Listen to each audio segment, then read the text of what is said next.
Hello बेटा। तो बेटा मैंने आज आपको करवाना है explanation of coherent sources. Right, explanation of coherent sources. इसको ध्यान से समझना। अगर ये आप ध्यान से आपने इसको समझ लिया तो नेक्स्ट जो है हमारे पास जो नेक्स्ट आर्टिकल है वो काफी लेंथी है, तो वो आपको तभी समझ आएगा जब आप ये जो है एक्सप्लेनेशन है कोहेरेंट सोर्सेस की, इसको ध्यान से पढ़ो। Right, explanation of coherent sources. So coherent sources मैंने आपको बताया था कि कोहेरेंट सोर्सेस क्या होते हैं। The sources, two sources of light, they are said to be coherent sources if they emit waves of same frequency, same wavelength and are either in phase or have a constant initial phase difference। ठीक है, ये मैंने आपको पहले बताया हुआ है कि दो सोर्सेस जो हैं वो कोहेरेंट सोर्सेस कब होंगे, अगर वो जो लाइट इमिट कर रहे हैं उसकी फ्रीक्वेंसी सेम है, वेवलेंथ सेम है और they are either in phase और have a constant initial phase difference. Right, clear. तो इसको एक्सप्लेन करने के लिए मैंने क्या किया हुआ, मैंने एक टैंक जो है वाटर टैंक वो अज्यूम किया हुआ है। ठीक है, ये एक वाटर टैंक है, ध्यान से सुनना है इसको। ये एक वाटर टैंक है, इसमें वाटर है, वाटर टैंक है तो वाटर ही होगा। और मैंने क्या किया हुआ है, दो नीडल लिए हैं। राइट, तो दो नीडल जो है they are allowed to oscillate in phase. मेरे पास एक दो नीडल है, वाइब्रेटिंग नीडल्स हैं। राइट, ये मेरे पास नीडल एक नीडल है और ये दूसरी needle. These are the needles. ठीक है, और ये वाइब्रेट करती हैं तो हम बोलेंगे वाइब्रेटिंग नीडल्स। ठीक है, ये नीडल 1 ले लो, ये नीडल 2 ले लो। तो इसका मतलब ये सोर्स हमारा S1 हो गया, ये सोर्स हमारा S2 हो गया। अब आपको पता है कि आप कोई भी नीडल अगर पानी के सरफेस के ऊपर उसको वाइब्रेट करोगे तो क्या होगा, वाइब्रेट करो तो क्या होगा, वहां पर रिपल्स प्रोड्यूस हो जाएंगे। पता है ना आपको कि वहां पर क्या होंगे, रिपल्स प्रोड्यूस होंगे। रिपल्स पता है ना, जैसे पानी में आप पत्थर मारते हो तो वो वहां पर क्या होती हैं, लहरें से निकलती हैं, रिपल्स प्रोड्यूस होते हैं। ऐसे यहां पर कि when these two needles they are allowed to oscillate in phase, these needles they generate two waves। right, ये जो needles हैं इन्होंने क्या करना है, waves generate करनी है और each of amplitude A। right, each of amplitude A। is that clear? हमारे पास क्या है, needles हैं and they are allowed to oscillate in phase and these needles they generate two waves, right, each of amplitude A। the phase difference between their displacement that does not change with time। ये बात आपने याद रखनी है क्योंकि वो they are allowed to vibrate in phase, ये दोनों वाइब्रेट कर रही हैं इन फेज। Right, clear. अब इस वेव ने भी क्या, इसने क्या करना है, नीडल ने वेव जनरेट कर दी, ये वेव जनरेट कर दी है ऐसे ऐसे वेव। ये भी नीडल क्या कर रही है, वेव जनरेट कर रही है। ठीक है, क्लियर। ये तो आपको पता ना कि जैसे ये नीडल है, ये नीडल है पानी में रखी है आपने, ये वाइब्रेट कर रही है, वाइब्रेट कर रही है तो क्या कर रही है, वेव जो है वो जनरेट कर रही है। अब they are vibrating in the same phase, वो सेम फेज में वाइब्रेट कर रही है। इसका मतलब जो वेव जनरेट हो रही है उन वेव, चाहे इसने वेव को जनरेट किया चाहे इसने वेव को जनरेट किया, उसका एम्पलीट्यूड क्या होगा, सेम होगा। ठीक है, उसका एम्पलीट्यूड क्या होगा, same. If they are vibrating in same ways तो उसका एम्पलीट्यूड हमारे पास क्या है, सेम है। It means phase difference between their displacement that does not change with time. अब आपने क्या करना है, अब ये नीडल जो है वो आपको समझ आ गया, मैं इसको मिटा रहा हूं। ठीक है, क्योंकि मैंने आपको सिर्फ बताना था कि हमारे पास ये नीडल्स हैं, ये ऐसे वाइब्रेट कर रही हैं। अब मैं इन नीडल्स को एज अ सोर्स जो है वो यूज करूंगा। ये नीडल वो है सोर्स S1, ये नीडल 2 सोर्स S2। ठीक है, ये नीडल्स जो है ये क्या कर रही हैं, वाइब्रेट कर रही हैं। ओके, मैंने यहां पर एक पॉइंट पी लिया, ध्यान से सुनना, वही है हमारे पास। क्लियर, वही है, नीडल वही है, वैसे ही है, लेकिन उसमें मैंने पानी डाल दिया था, हमें क्लियर नहीं हो रहा था। मैंने क्या किया, ये हमारे पास एक सोर्स S1 है क्योंकि यहां से वेव जनरेट हो रही है, ये भी सोर्स क्या है S2। ओके, अब हमारे पास हमने जो P पॉइंट लिया, कंसिडर अ पॉइंट P या take a point P, a point P such that S1P that is equal to S2P, मतलब S1P और S2P का डिस्टेंस क्या है, सेम है। क्लियर, समझ लगी? तो at this point the resultant displacement is the sum of individual displacement. Suppose करो जो सोर्स ऐसे वेव जनरेट हो रही है उसकी डिस्प्लेसमेंट कितनी है y1, इसकी डिस्प्लेसमेंट कितनी है y2। तो P पॉइंट के ऊपर जाके क्या होंगी, सुपर इंपोज होंगी। तो हमने क्या बोलना है कि हमारे पास जो रिजल्टेंट डिस्प्लेसमेंट होगी P पॉइंट के ऊपर, जो हमने डिस्प्लेसमेंट देखनी है वो किसके बराबर होगी, द रिजल्टेंट डिस्प्लेसमेंट किसके बराबर होगी, that is the sum of individual displacement y1 and y2 of the two waves respectively. ऐसे ही होगा कि नहीं? तो रिजल्टेंट डिस्प्लेसमेंट हमारे पास at point P, resultant displacement कितनी होगी, y, that is equal to y1 plus y2, because हमारे पास जो वेव है, हमारे पास जो वेव आ रही है तो एक का एम्पलीट्यूड कितना है y1, दूसरे का क्या है, मतलब जो जनरेट हो रही है हमारे पास वेव, एम्पलीट्यूड a है, ये y1 जो वेव है इसका भी एम्पलीट्यूड a होगा, y2 का एम्पलीट्यूड भी क्या होगा a। तो ये हमारे पास क्या है, y1 y2 क्या है, डिस्प्लेसमेंट्स है, राइट, इंडिविजुअल डिस्प्लेसमेंट्स हैं। कहां से, जो वेव यहां से S1 से निकल रही है, जो S2 से निकल रही है। तो P पॉइंट के ऊपर हमारे पास जो रिजल्टेंट डिस्प्लेसमेंट हम काउंट करेंगे तो वो किसके बराबर होगा, y is equal to y1 plus y2। इतनी बात क्लियर हुई। अब ये भी पता है कि हमारे पास जो formula y is equal to a sin omega t होता है, आपने +1 में पढ़ा होगा। तो y1 किसके बराबर होगा, एम्पलीट्यूड सेम है sin ओमेगा t, और y2 भी क्या होगा, y2 भी सेम है a sin omega t। Clear है? डिस्प्लेसमेंट जो है आपने ऑसिलेशन एंड वेव +1 में पढ़ा होगा, तो वहां पर हम जो डिस्प्लेसमेंट है उसको क्या मानते हैं, y इज इक्वल टू, क्या फार्मूला था इसका, a sin omega t। a is the amplitude, omega is the angular, yes, angular velocity, omega 2 pi nu, t क्या है हमारे पास, टाइम, राइट। तो y हमारे पास क्या है, y is equal to a sin omega t, y2 क्या है, सेम है a sin ओमेगा, क्योंकि एम्पलीट्यूड सेम है। तो हमारे पास y किसके बराबर आ गया, total y, that is equal to 2a sin omega t। What does it mean, क्या मतलब हुआ कि हमारे पास जो रिजल्टेंट डिस्प्लेसमेंट आई उसमें एम्पलीट्यूड क्या हो गया, डबल हो गया। रिजल्टेंट डिस्प्लेसमेंट में जो एम्पलीट्यूड है वो हमारा क्या हो गया, डबल हो गया। क्लियर, ये बात क्लियर हुई। Now consider another point P double dash या P डैश। हमने एक और पॉइंट लिया, consider another point P dash, ये नोट कर लिया आपने। Now consider another point that is P dash such that, ध्यान से सुनना, such that S1P dash that is not equal to S2P dash। पहले हमने क्या किया था कि S1P S2P के बराबर है, अब मैं क्या बोल रहा हूं कि S1P S2P के बराबर नहीं है, ठीक है।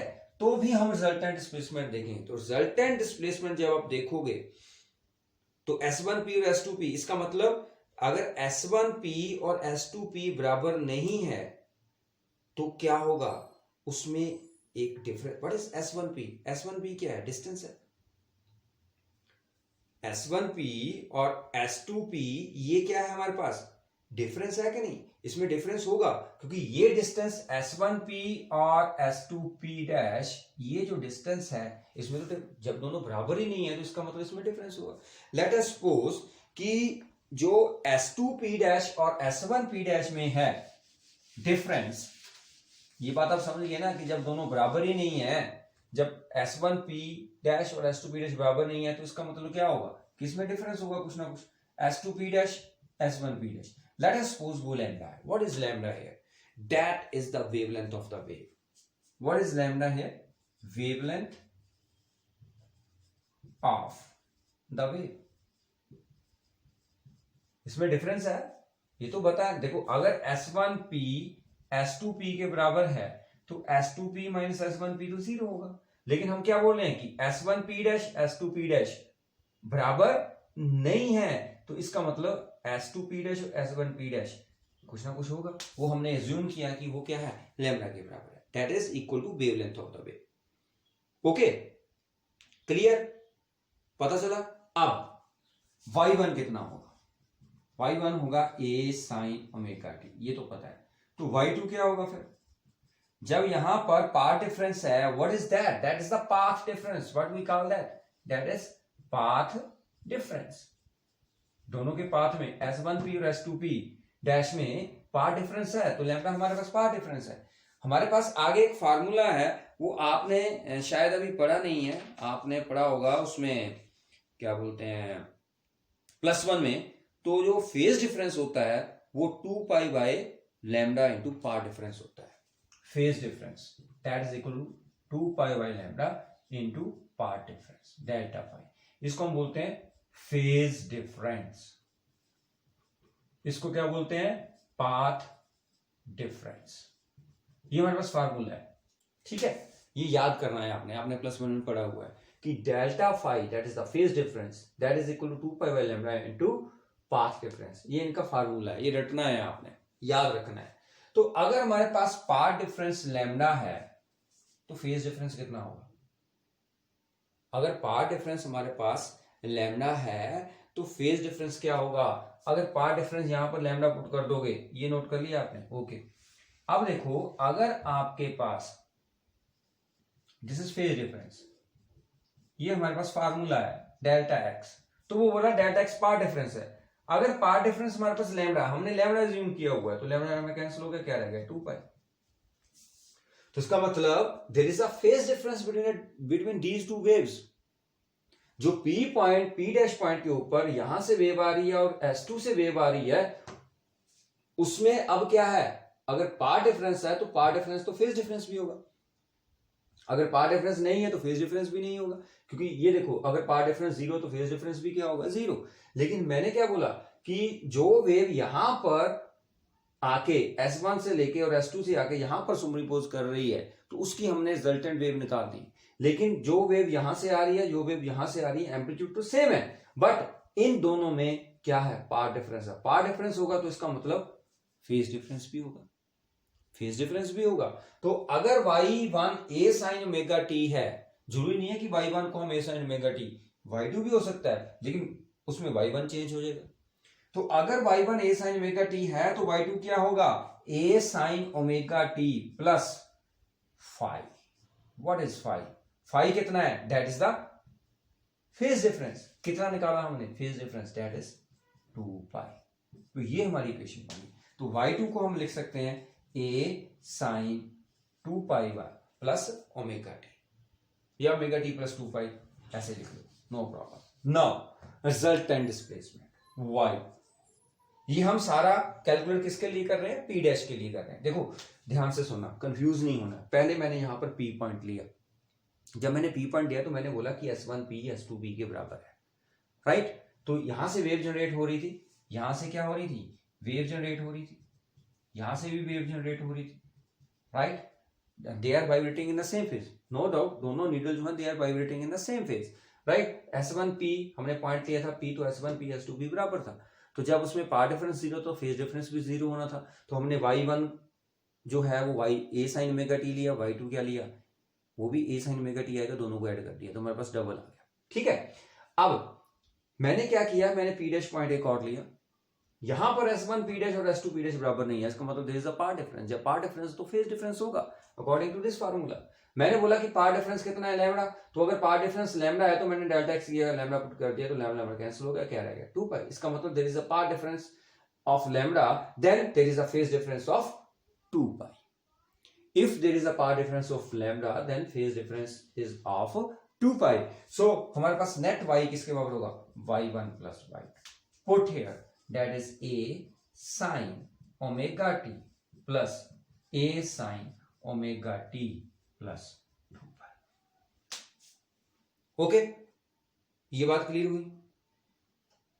अब सभी को यह पता है कि हमारे पास साइन ओमेगा टी प्लस 2 पाई मतलब साइन 180 प्लस थीटा किसके बराबर होगा?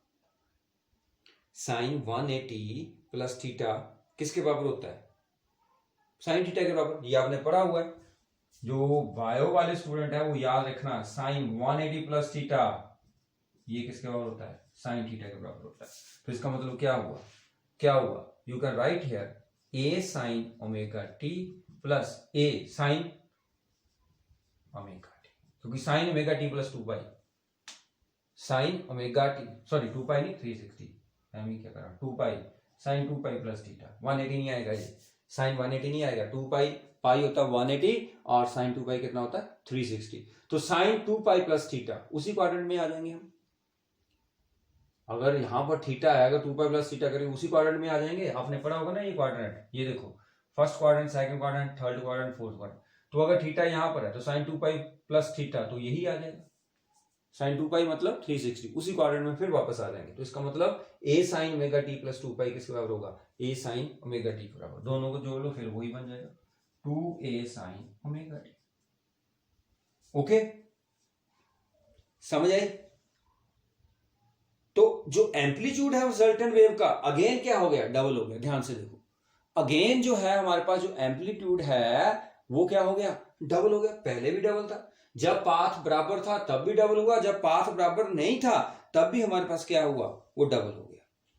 इसका मतलब इंटेंसिटी जो है वो इंक्रीज हो रही है और हमारा जो सुपरपोजिशन है दैट इज कंस्ट्रक्टिव।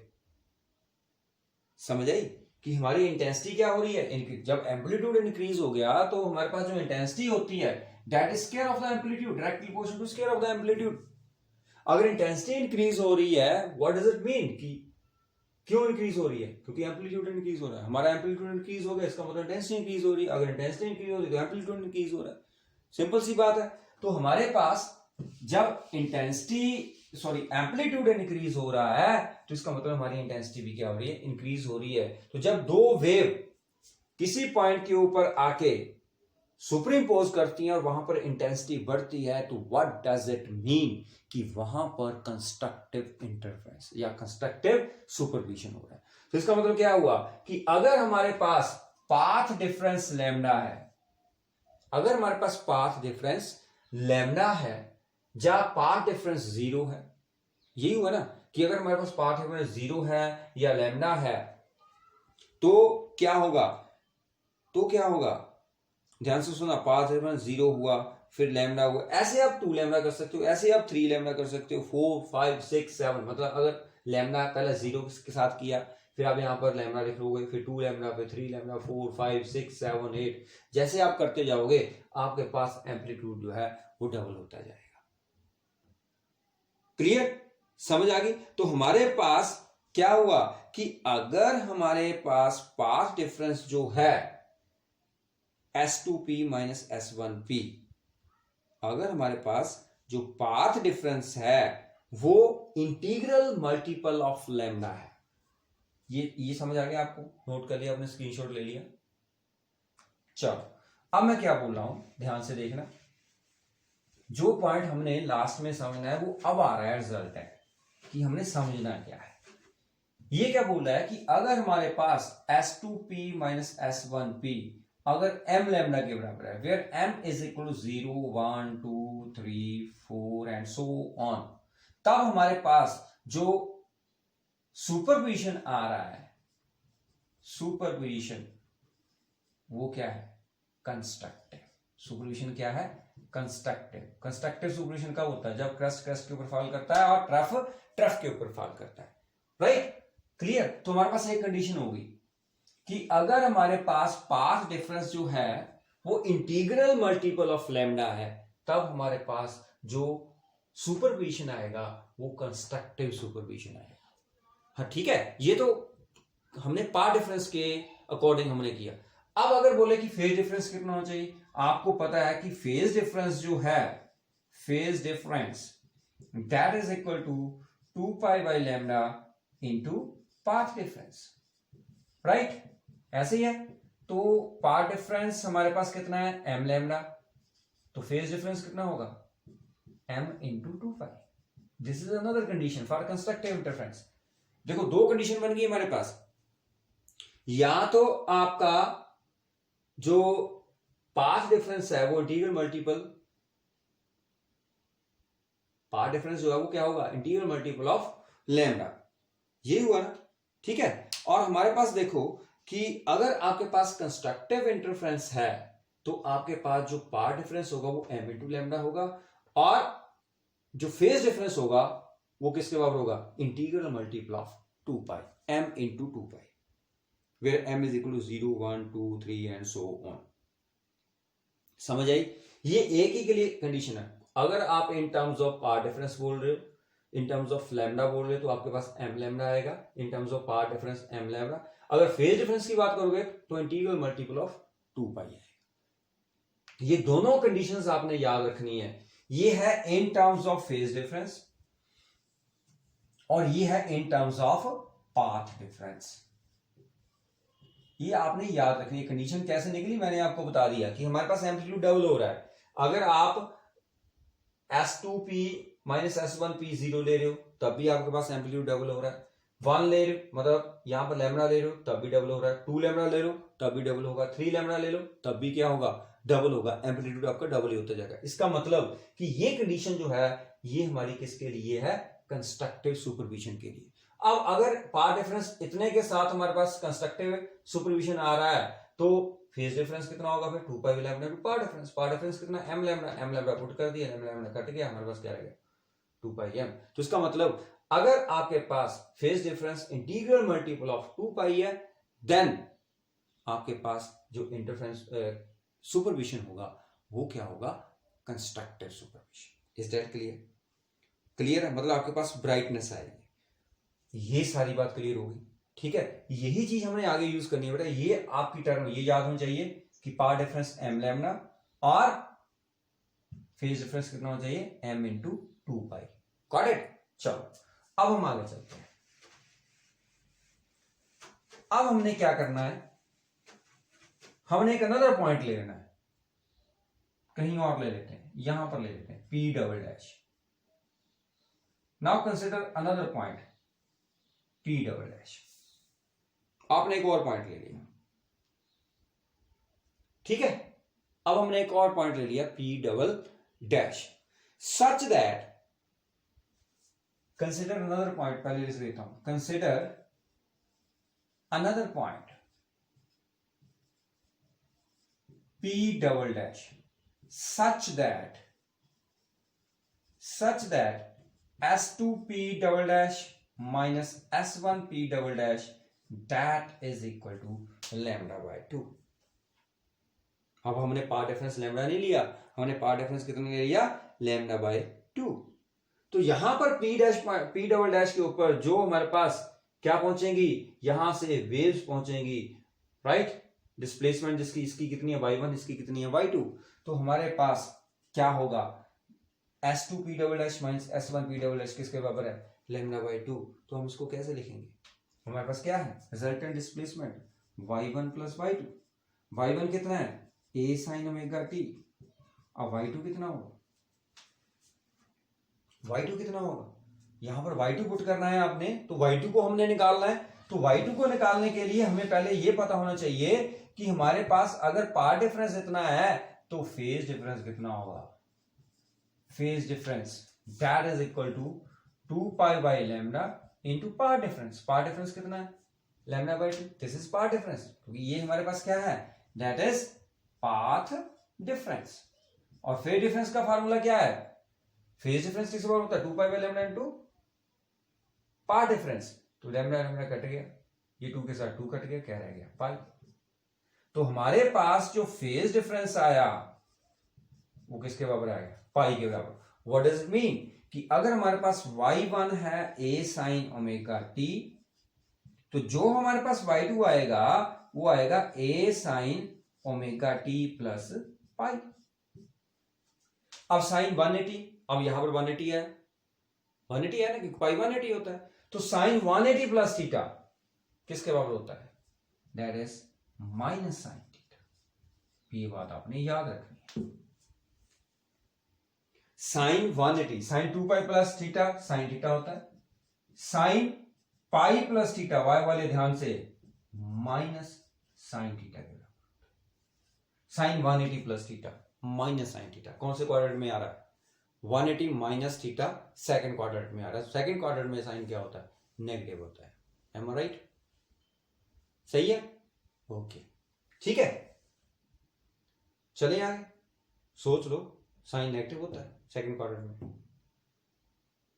नलायक कहीं के हैं। ये देखो, ये फर्स्ट क्वाड्रेंट है 0 से लेके 9 तक। ये हमारे पास क्या है?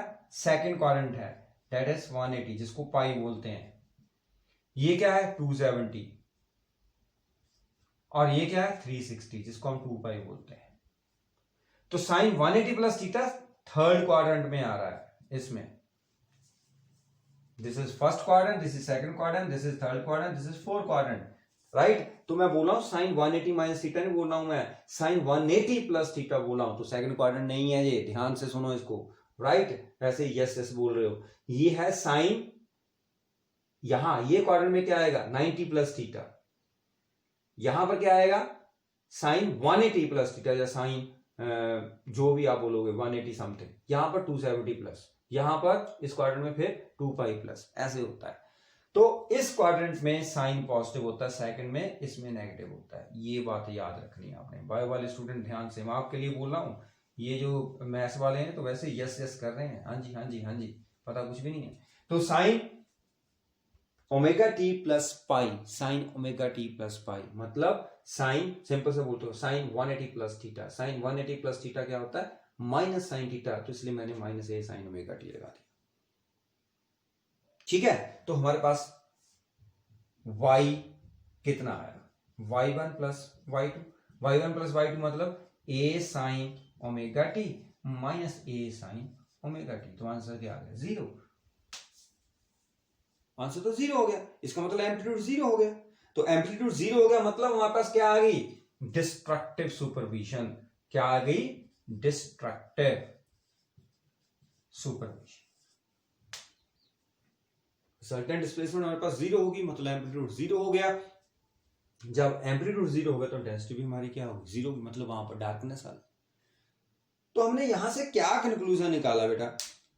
कि for constructive supervision, for brightness, constructive supervision मतलब वहां पर क्या हो रही है? ब्राइटनेस आ रही है। उसके लिए हमारे पास कंडीशन क्या थी? कि पाथ डिफरेंस लैम्डा होना चाहिए। अगर पाथ डिफरेंस लैम्डा है तो हमारे पास फेज डिफरेंस कितना हुआ? m इंटू 2 पाई। ये कंस्ट्रक्टिव के लिए हमने निकाला था। अब हम क्या बोल रहे हैं कि अगर आपने डिस्ट्रक्टिव इंटरफेरेंस वहां पर चाहिए, आपको डिस्ट्रक्टिव सुपरपोजिशन चाहिए, तो आपके पास जो पाथ डिफरेंस होना चाहिए वो किसके बराबर होना चाहिए? Lambda by 2, right? अब हमने इसके लिए कंडीशन बनानी है, ध्यान से सुनना। अब इसके लिए क्या कंडीशन बनेगी? देखो, मैंने क्या बोला कि अगर लैम्डा बाई 2 है, उसके बाद हम क्या करेंगे? 3 लैम्डा बाई 2, फिर 5 लैम्डा बाई 2। क्योंकि आप यहां पर ऐसा नहीं कर सकते बेटा कि मैं इसको बोलूं कि 1 हो गया, 2 हो गया, 3 लैम्डा बाई 2। जब आप 2 लैम्डा बाई 2 करोगे तो वो तो लैम्डा ही बन जाएगा। 3 लैम्डा बाई 2 करोगे एंड ओके। जब 4 लैम्डा बाई 2 करोगे तो आपके पास 2 लैम्डा आ जाएगा। तो इसके लिए हमें कंडीशन बनानी पड़ेगी, ठीक है कि नहीं? कि लैम्डा बाई 2, उसके बाद 3 लैम्डा बाई 2, उसके बाद 5 lambda by 2, then 7 lambda by 2, then 9 lambda by 2, ऐसे करते करते फिर 11 लैम्डा बाई 2, फिर 13 लैम्डा बाई 2, फिर 15 लैम्डा बाई 2। ये करते करते आपके पास ये सीरीज बनती जाएगी। तो जहां पर पाथ डिफरेंस आपका ऐसे आता जाएगा, वहां पर आपका जो सुपरपोजिशन होगा वो डिस्ट्रक्टिव सुपरपोजिशन, ठीक है? तो इसके लिए अब हमने कंडीशन बनानी। ये बात समझ आ गई? नोट कर लिए सभी ने? ओके। अब कंडीशन क्या बनी? कंडीशन क्या है कि for destructive superposition, for destructive superposition हमारे पास S2P double dash minus S1P double dash that should be equal to, अगर मैं इसको ऐसे लिखूं बेटा, m प्लस 1/2 इंटू लैम्डा, और m को मैं बोल देता हूं 0 1 2 3 4 एंड सो ऑन। तब हमारे पास वही कंडीशन आ गई। देखो m को 0 पुट करो, क्या बन जाएगा λ/2। m को 1 पुट करोगे, 3 λ/2। m को 2 पुट करोगे, 2 पुट करो कितना 5 λ/2। m को 3 पुट करोगे 7 λ/2 एंड सो ऑन। तो इनके ऊपर जो हमारे पास सुपरपोजिशन आएगा वो क्या आएगा बेटा, डिस्ट्रक्टिव आएगा। Got it. तो हमने कंडीशन बना ली कि अगर हमारे पास डिस्ट्रक्टिव सुपरपोजिशन है तो हमारे पास वहां पर जो पार्ट डिफरेंस होगा वो किसके बराबर होगा, m + 1/2 इंटू लैम्डा। इतनी बात क्लियर हो गई? क्लियर है, समझ आ गई? अब ये तो आपको पता चल गया कि अगर आपका पार्ट डिफरेंस इसके बराबर है तो डिस्ट्रक्टिव होगा। अब पार्ट डिफरेंस आएगा तो फेज डिफरेंस कितना होगा? फेज डिफरेंस होता है 2 π/λ इंटू पाथ डिफरेंस। पुट कर दो 2 π/λ इंटू पाथ डिफरेंस कितना बेटा, m + λ/2 इंटू लैम्डा कैंसिल कर दो, और कुछ कैंसिल हो रहा है, ये बन गया आपका 2 π, इधर बन गया m + 1/2, ऐसे बना, यही बना। इसका एलसीएम ले लो तो हमारे पास क्या बन गया 2 π 2m + 1 / 2, ये कैंसिल हो गया। तो आपके पास क्या बन गया 2m + 1 इंटू π। ये देखो यही बन रहा है, आपके पास यही है, क्योंकि 2 π/λ m प्लस, अब पार्ट डिफरेंस कितना है हमारे पास m + 1/2 इंटू लैम्डा। आपने पुट कर दिया m + 1/2 इंटू लैम्डा और लैम्डा कैंसिल हो गया। इसका एलसीएम लिया 2m + 1/2, 2 और 2 ये कैंसिल हो गया, तो क्या बन गया 2m + 1/2 इंटू, राइट। 2m + 1 ये दिखाई दे रहा है आपको, 2m + 1 नहीं दिखाई दे रहा, तो इसको मैं, ये तो चाहिए नहीं, अब इसको क्या करना है, अब देखो तो हमारे पास जो फेज डिफरेंस आया बेटा, phase difference that is equal to, ये बना 2m + 1 और साथ में क्या आ गया पाई। मैं इसको थोड़ा सा और सही ढंग से लिख सकता हूं, राइट। मैं इसको लिख सकता हूं m + 1/2, ऐसे लिख सकता हूं, ध्यान से देखना, m + 1/2 इंटू 2 π। देखो लिख सकता हूं, इसको मैं ऐसे लिख सकता हूं कि नहीं लिख सकता हूं, ठीक है। This is odd integral multiple of 2 π। इसको क्या बोलेंगे, अब 0 पुट करोगे तो 1/2 आएगा, पाई आ जाएगा। 1 पुट करोगे तो कितना आएगा, 1 पुट करोगे कितना आएगा 5 π, ऐसे 7 π, ऐसे ही 9 π, ठीक है, क्लियर। तो हमारे पास क्या आया, डिस्ट्रक्टिव के लिए एक ये क्वेश्चन है कि फॉर डिस्ट्रक्टिव सुपरपोजिशन आपका जो पार्ट डिफरेंस होना चाहिए वो किसके बराबर होना चाहिए, odd integral multiple of lambda, या फेज डिफरेंस क्या होना चाहिए, ऑड इंटीग्रल मल्टीपल ऑफ 2 π। ये बात क्लियर हो गई? कोई इसमें डाउट है तो मुझे बता दो, क्योंकि 2 π/λ ये हमारे पास बन गया 2m + 1/2, 2 और 2 मैंने कैंसिल कर दिया, ठीक है। जब सिंपल आप यहां से इतना लंबा चक्कर क्यों डालना है आपने, अगर आपने इतना लंबा नहीं करना है, मैं तो ये तो वैसे बता रहा हूं आपको, आप सिंपल यहां से इसको डायरेक्ट भी लिख सकते हो। ये देखो डायरेक्ट लिख दो, ये बन गया आपके पास 2 π/λ और साथ में क्या है m + 1/2 इंटू लैम्डा और लैम्डा कर दो, तो आपके पास क्या बन गया m/2 इंटू 2 π। सिंपल सी बात, बाकी करने की जरूरत ही नहीं, एलसीएम लेने की जरूरत ही नहीं, हमने सीधा कैंसिल कर दिया। तो ये कंडीशन थी किसके लिए, अगर odd integral multiple of lambda है पार्ट डिफरेंस तो भी कंस्ट्रक्टिव सॉरी डिस्ट्रक्टिव सुपरपोजिशन होगा, अगर ऑड इंटीग्रल मल्टीपल ऑफ 2 π है क्या, फेज डिफरेंस। ये in terms of phase difference है कंडीशन, ये in terms of part difference है। तो for destructive interference part difference that must be equal to odd integral, इसको बोलते हैं odd integral multiple of lambda, या phase difference that must be equal to odd integral multiple of 2 π। इसको बार बार देखना है बेटा, ठीक है। थोड़ी सी कंफ्यूजिंग है, लेकिन एक बार अगर आपको ये समझ आ गया तो आगे आपके 2-3 आर्टिकल है 5-5 नंबर के, वो सारे के सारे आपको समझ आ जाएंगे। ठीक है, तो इसको बेटा ध्यान से करना है। Okay then, good bye.